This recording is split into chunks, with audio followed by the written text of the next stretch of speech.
Hi guys, I hope you are all doing well. Let's see today's question. So today's question we are taking this up from the topic of quadratic equations.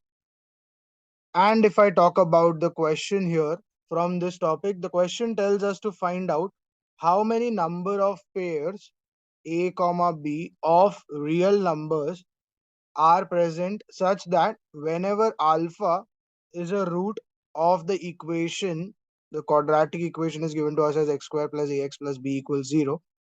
So it's telling us whenever alpha is the root of this quadratic equation, then alpha square minus 2 is also a root of this quadratic equation. So alpha and alpha square minus 2 are the roots of this quadratic equation given to us. And if I talk about the answer choices that are given to us here, they are 8, second answer choice 4, the third says 6, and the last says 2. So we need to figure out which one of the answer choice is the correct answer for the question given to us that says to find the number of pairs of a comma b which consists of real numbers only, such that alpha and alpha square minus 2 are the roots of this quadratic equation given to us. So first thing, if I do here, let's start off this question and let's say I have my quadratic equation already, but let's say alpha and beta are roots of this quadratic equation. So if I know alpha and beta are the roots of my given quadratic equation x square plus ax plus b equals 0, if I compare this quadratic with my general form ax square plus bx plus c equals 0, from here I get sum of the roots, it's equal to minus b by a. Sum means you're finding alpha plus beta, and that is minus b. So b in this case is basically a, that is coefficient of x. A here is nothing but 1. So you get sum of the roots is minus a. And if I also find the product of the roots, that is given to us as c over a, which is nothing but b over 1. Product of the roots basically you get here is alpha into beta. So alpha into beta is small b. So we have these two equations with us. Now let's figure out and understand how to solve this question further. We need to find the number of pairs a comma b of this real numbers. So first thing I understand if I talk about alpha and beta is that I can have two cases. First case can be where both the roots are equal to each other. So we haven't been given anything about the roots. So first case can be when both the two roots are equal to each other. So alpha and beta are equal to each other. Now when alpha and beta are equal to each other means both the roots are equal, and we have been given the two roots that are alpha and alpha square minus 2. So if I equate them, I get this further solved as alpha square minus alpha minus 2 equals 0. So if I solve this quadratic further, I get alpha square minus 2 alpha plus alpha minus 2 equals 0. So I'm just splitting my middle term here.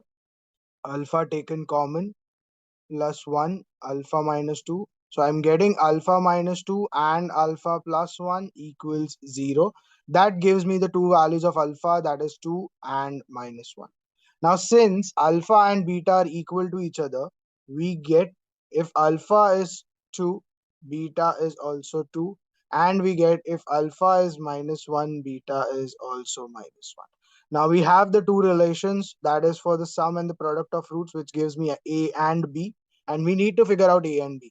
So let's take the first case here. If alpha and beta both are 2, I know alpha plus beta was minus a. So 2 plus 2 is minus a. From here I get a as minus 4. And if I'm putting alpha into beta, that is, we know it is nothing but b. So if I just put that 2 into 2, which is b, and b from here becomes 4. So you get this for the first case. Now if I put alpha and beta both as minus 1, what I get, let's see. So I get alpha plus beta, which is minus 1 equals minus a. So you get minus a is minus 2, and from here you get a is 2. So you have the value of a. And if I take the product, minus 1 into minus 1 is b. So b in this case becomes 1. So you get the pair of a comma b here. One is minus 4 4, and the other pair you get here is 2 comma 1. So we have two pairs already from the case 1 where I have put both the roots equal to each other. Now let's see the second case. Now if I talk about second case where we have to consider that both the roots are, let's say, not equal to each other now. So alpha and beta are not equal to each other. Now in this case, there will be four possibilities which are there. The first possibility, if I talk about, can be that alpha and alpha square minus 2 are equal to each other. Beta and the other root would be beta square minus 2, which will be equal to each other. But we know that alpha and beta cannot be equal, right? So this is why we have them two separate. I can also have alpha and beta square minus 2 equal, and I can have beta and alpha square minus 2 equal, and alpha not equal to beta here. So that's why we have these two separate entities. Third case can be that alpha is equal to alpha square minus 2, which is also equal to beta square minus 2.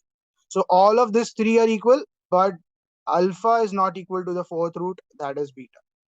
And fourth can be that instead of alpha, beta is equal. So beta is equal to alpha square minus 2, which is equal to beta square minus 2. But here alpha and beta are not equal to each other. So these are the four sub cases that we have for this case 2 where alpha and beta are not equal to each other. So let's analyze all of these four cases further and understand if I get the pairs of a comma b here of real numbers for this four cases also. Let's go for the first one. So first case, alpha and alpha square minus 2 are equal, beta and beta square minus 2 are equal, and alpha cannot be equal to beta. So from here, we already solved for this case where alpha and alpha square minus 2 were equal to each other in the previous case. So we got the values of alpha as 2 comma minus 1. So I got two values of alpha 2 and alpha minus 1. Now here if you see, instead of just alpha it is beta. So again you will get that same two values, which is beta equals 2 and beta equals minus 1. So these are the two possible values for alpha and beta, but we know alpha cannot be equal to beta. So when alpha equals to, beta cannot be equals to 2. So beta has to be minus 1. And when alpha is minus 1, I cannot have beta as minus 1. So the only value left for me is beta equals to 2. So from this, we get two results already, that alpha is 2 and beta is minus 1. Now, sum of the roots, that is alpha plus beta. So 2 plus minus 1 equals minus a. So 1 equals minus a. And from here, I get a as minus 1. Alpha into beta. So 2 into minus 1 equals b. So from here, I get b is minus 2. Second case, when alpha is minus 1 and beta is 2, minus 1 plus 2 equals minus a. So from here I get a is minus 1. And if I multiply minus 1 into 2, I get equals b. So that gives me b is minus 2. If you see, from both the values of alpha and beta, which I have, but both the possible values give me same value of a and b here. So from this, I am getting only one pair of a comma b, and that is minus 1 comma minus 2. So we have our third pair of a comma b from the first case of case 2 where alpha and beta are not equal to each other. Now let's see the second case and figure out that. So the second case tells me alpha is equals to beta square minus 2, beta is equals to alpha square minus 2, and we also know that alpha and beta cannot be equal to each other. Now if I want to find the values of alpha and beta, let's figure out how do we solve this further. So if I have the two equations with me and if I subtract them, let's say if I do beta minus alpha, I get from here alpha square minus 2 minus beta square minus 2. So you get alpha square minus 2 minus beta square plus 2. Minus 2 plus 2 gets cancelled. You have beta minus alpha here. Once you have beta minus alpha here, you can write this alpha square minus beta square or a square minus b square as a minus b, a plus b. So from here you get minus sign taken common, you have alpha minus beta equals alpha minus beta into alpha plus beta. So you get from here alpha minus beta getting cancelled, and you have alpha plus beta equals minus 1. So you get sum of the roots as minus 1, and we already know sum of the roots is nothing but Alpha plus beta, we already know it is minus a from the first part. So alpha plus beta, if it is minus a, from this I directly get minus a is minus 1 and a is 1. So we already have the value of a. Let's talk about b. For b, we need product of the roots, that is alpha into beta. So now instead of subtracting the two, if I add the two of them, I get alpha plus beta is alpha square plus beta square minus 4. Now once I have this alpha square plus beta square, I can write that in the form of whole square as alpha plus beta the whole square minus 2 alpha beta minus 4. So I'm just using the formula that a square plus b square is nothing but a plus b the whole square minus 2ab. So you get here alpha plus beta, you know already, now it's minus 1. Here also it's minus 1, minus 2 alpha beta minus 4. So you have minus 1, this becomes 1, minus 4, minus 2 alpha. So you get 2 alpha beta, which is minus 3, and plus 1, which is minus 2. So alpha into beta becomes minus 1. And once I have alpha into beta with me, I know alpha into beta is nothing but b. And from there, I get b is minus 1. So I have a1, I have b minus 1. That gives me the fourth pair for the second case. That becomes 1 comma minus 1. So I have my fourth pair also from the second case, that makes it 1 comma minus 1. So till now, from the first case, we had two entries of a comma b. From the second case, I had four subcases. From the first subcase, I had one entry for a comma b. From the second, I also had one entry.